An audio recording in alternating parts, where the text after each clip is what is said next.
السلام علیکم دوستو، آج ہم بات کرتے ہیں بے بس بادشاہ کی۔ انگلینڈ میں ایک بادشاہ حکومت کرتا تھا۔ اس کا نام میڈاس تھا۔ اس کے پاس دولت کی کمی نہیں تھی۔ وہ سونے کی بنی ہوئی چیزوں کو بہت پسند کرتا اور ہر وقت اس فکر میں رہتا کہ اس کے پاس سونے کی بنی ہوئی بہت سی چیزیں ہوں۔ اپنے اس شوق میں اپنی رعایا کو بھول گیا تھا۔ اپنے ملک کے لوگوں کی بھلائی کے لیے وہ کوئی کام نہیں کرتا تھا، اس لیے اس کے ملک کے لوگ بہت غریب تھے۔ بادشاہ کا وزیر اعظم بادشاہ کو کہتا، عالی جاں، ہمیں اپنے ملک کے غریبوں کی مدد کرنی چاہیے، وہ بہت بری حالت میں ہیں۔ بادشاہ جواب دیتا، وزیر اعظم، تمہیں ان غریبوں کا اتنا خیال کیوں ہے؟ کیا تم یہ چاہتے ہو کہ ہم اپنی دولت ان بھوکے ننگوں میں لٹا دیں اور خود فقیر ہو جائیں؟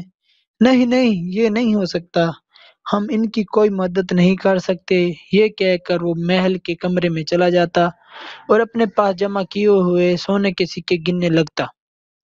وہ جتنے زیادہ سونے کے سکے گنتا، اسے اتنا ہی مزہ آتا۔ بادشاہ میڈاس کی ایک بڑی ہی پیاری لڑکی تھی جس کا نام میری گولڈ تھا۔ میری گولڈ بہت خوبصورت تھی، اسے پھول بہت پسند تھے اور جب بھی موقع ملتا وہ باغ میں جا کر پھول جمع کرتی۔ جب بھی میری گولڈ کی سالگرہ ہوتی تو بادشاہ اسے سونے کے بنے ہوئے تحفے دیتا۔ ایک دن جب اس کا وزیر اسے غریبوں کی مدد کرنے کو کہہ رہا تھا، بادشاہ غصہ ہو کر بولا، تم کو نہیں معلوم کہ میں دنیا کا امیر ترین بادشاہ بننا چاہتا ہوں اور تم ہو کہ میری دولت کم کرنے کو سوچتے رہتے ہو؟ بادشاہ نے وزیر سے کہا، میں چاہتا ہوں میں جس چیز کو چھوں تو وہ سونے کی ہو جائے۔ وزیر نے کہا، یہ تو بہت خطرناک سوچ ہے، اس سے بہت نقصان ہو سکتا ہے۔ بادشاہ نے کہا، گستاخی، خاموشی ہو جاؤ اور مجھے تمہارے مشورے کی ضرورت نہیں۔ اسی وقت وہاں سے ایک پری گزر رہی تھی۔ اس نے جب بادشاہ کی خواہش سنی تو اس نے لالچی بادشاہ کو سبق سکھانا چاہا۔ پری بادشاہ کے سامنے آئی اور کہا، میں نے تمہاری خواہش سنی ہے اور اسے پورا کرنا چاہتی ہوں۔ بادشاہ یہ سن کر بہت خوش ہوا۔ پری نے کہا، کل صبح تم کسی چیز کو بھی چھو گے وہ سونے کی ہو جائے گی۔ بادشاہ یہ سن کر بہت خوش ہوا۔ اب اسے رات کو نیند ہی نہیں آ رہی تھی کہ جلدی سے صبح ہو اور اس کی خواہش پوری ہو۔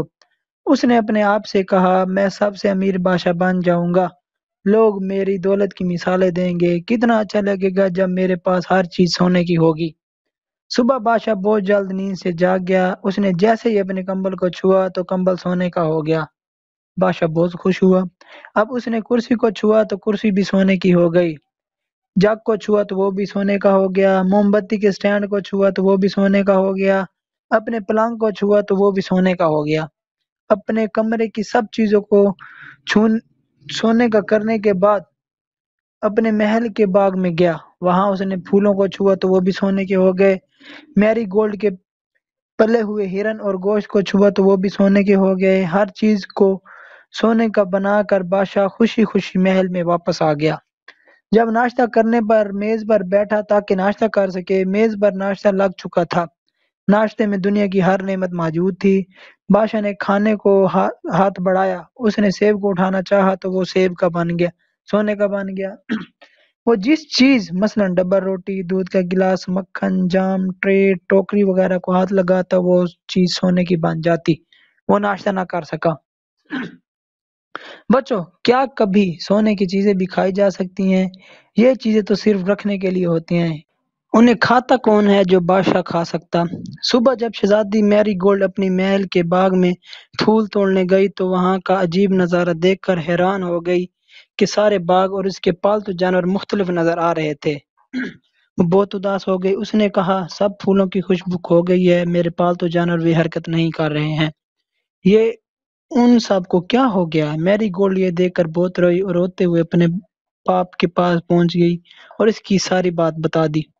بادشاہ نے کہا، شہزادی مت رو، تمہیں تو خوش ہونا چاہیے کہ اب میں سب سے امیر بادشاہ ہوں۔ یہ سن کر میری گولڈ خوش ہونے کے بجائے اور زیادہ رونے لگی۔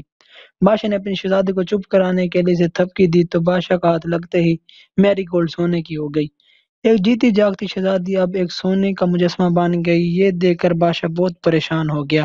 اس نے تمام حکیموں کو اپنے دربار میں بلایا تاکہ وہ شہزادی کا علاج کر سکے۔ مگر اسے تو کوئی بیماری ہی نہیں تھی۔ تمام حکیموں نے بڑی کوشش کی شہزادی کو واپسی اصلی حالت میں لا سکیں، مگر وہ ناکام رہے۔ اب تو بادشاہ غمگین ہو گیا۔ اس کی جیتی جاگتی شہزادی اب ایک سونے کا مجسمہ بن چکی تھی اور وہ اس کے لیے کچھ نہیں کر سکتا تھا۔ بادشاہ نے اپنی کرسی کو دور کرنے کے لیے شہر کا دورہ کیا۔ دوپہر کے کھانے کا وقت ہو گیا تھا اور غریب سے غریب انسان بھی کھانا کھا رہا تھا، مگر بادشاہ بھوکا تھا۔ اس نے صبح سے کچھ نہیں کھایا تھا اور اب لوگوں کو کھاتا دیکھ کر اس کو بھی بھوک لگی، لیکن وہ کھانے کو چھوتے ہوئے ڈرتا تھا۔ اسے ڈر تھا کہ جیسے اس نے کھانے کی کسی چیز کو چھوا تو وہ سونے کی ہو جائے گی۔ بادشاہ نے یہ بھی دیکھا کہ محل سے باہر بہت سے بچے کھیل کود رہے تھے۔ یہ دیکھ کر وہ اداس ہو گیا کہ اب اس کی بیٹی کھیل کود نہیں سکے گی۔ بادشاہ اس لمحے کو کوس رہا تھا جب اس نے یہ خواہش کی تھی، اس کے چھونے سے ہر چیز سونے کی ہو جائے۔ اس نے کہا، کاش میں خواہش نہ کرتا تو آج مجھے یہ دن نہ دیکھنا پڑتا۔ شہزادی بھی ٹھیک ہوتی اور میں بھی پہلے کی طرح سکون اور آرام سے ہوتا۔ اس طرح پچھتاتا ہوا وہ محل واپس آ گیا۔ اچانک اس کے سامنے وہی پری آ گئی۔ پری نے بادشاہ سے پوچھا، تم اداس کیوں ہو بادشاہ؟ کیا اب تم سب سے امیر بادشاہ نہیں ہو؟ بادشاہ نے کہا، اچھی پری، اب میں سب سے امیر بادشاہ ہوں، لیکن اتنا سونا بھی مجھے خوش نہیں کر سکا۔ اچھی پری، مہربانی کر کے میری مدد کریں۔ یہ سن کر پری جان گئی کہ اب بادشاہ کبھی لالچ نہیں کرے گا۔ پری نے بادشاہ کو پانی سے بھرا ہوا پانی کا جگ دیا اور کہا، اس جگ کو پانی ہر اس چیز پر چھڑک دو جس کو تم نے چھوا ہے۔ بادشاہ جگ لے کر پہلے باغ کی طرف بھاگا۔ جب اس نے پھولوں پر جگ کا پانی چھڑکا تو وہ پہلے کی طرح تازہ اور خوشبودار ہو گئے۔ یہ دیکھ کر بادشاہ بہت خوش ہوا۔ اس نے شہزادی کے پالتو جانور پر پانی چھڑک دیا تو وہ بھی دوڑنے بھاگنے لگ گئے۔ پھر وہ شہزادی کی طرف بھاگا اور شہزادی پر پانی چھڑکا تو میری گولڈ دوبارہ جیتی جاگتی انسان بن گئی۔ اب تو بادشاہ خوشی سے دیوانہ ہو گیا۔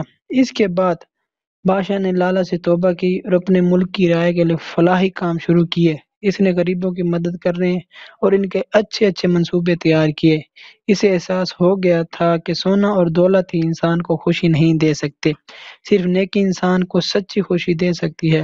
اب وہ غریبوں کا ہمدرد اور نیک بادشاہ بن گیا تھا، اس لیے اس کے ملک کے لوگ اس کو اب بہت پسند کرنے لگے تھے اور وہ خوشی خوشی اپنے ملک پر حکومت کرنے لگا تھا۔